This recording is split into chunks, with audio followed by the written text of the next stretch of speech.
భద్రాద్రి కొత్తగూడెం జిల్లా చెర్ల మండలం నుంచి వెంకటాపురం వెళ్లే ప్రధాన రహదారిలో 1000 లారీలు రోడ్లపై నిలిచిపోయాయి. దీంతో చెర్ల నుంచి వెంకటాపురం వెళ్లే ప్రధాన రహదారిపై భారీగా ట్రాఫిక్ జామ్ అయింది.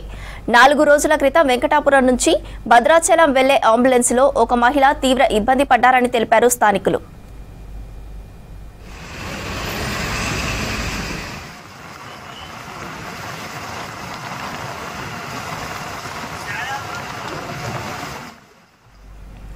రెండేళ్లుగా వేల లారీలు రోడ్ల మీద తిరగడంతో తూర్పాక దగ్గర బ్రిడ్జ్ కుంగిపోయి తీవ్ర అవస్థలు పడుతున్నామని చెప్పారు స్థానికులు.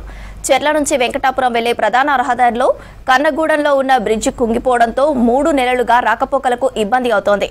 రోడ్లపై భారీగా నిలిపివేసిన ఇసుక లారీల యజమానులపై చర్యలు తీసుకోవాలని డిమాండ్ చేశారు గ్రామస్తులు.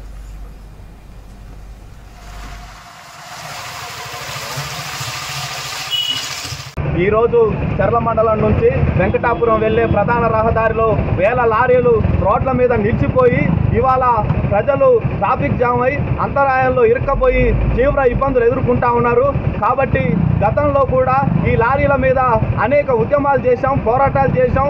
అయినా కూడా రోడ్ల మీదనే లారీలు నిలుపుతా ఉన్నారు.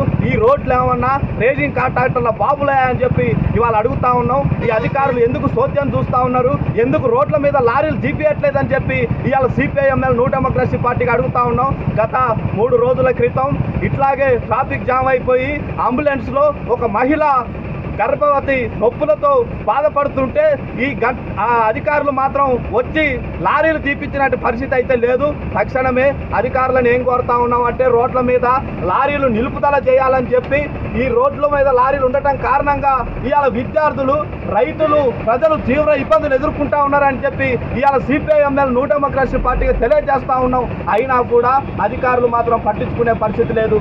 లేకపోతే మాత్రం ప్రజా ఉద్యమాలు కొనసాగిస్తామని చెప్పి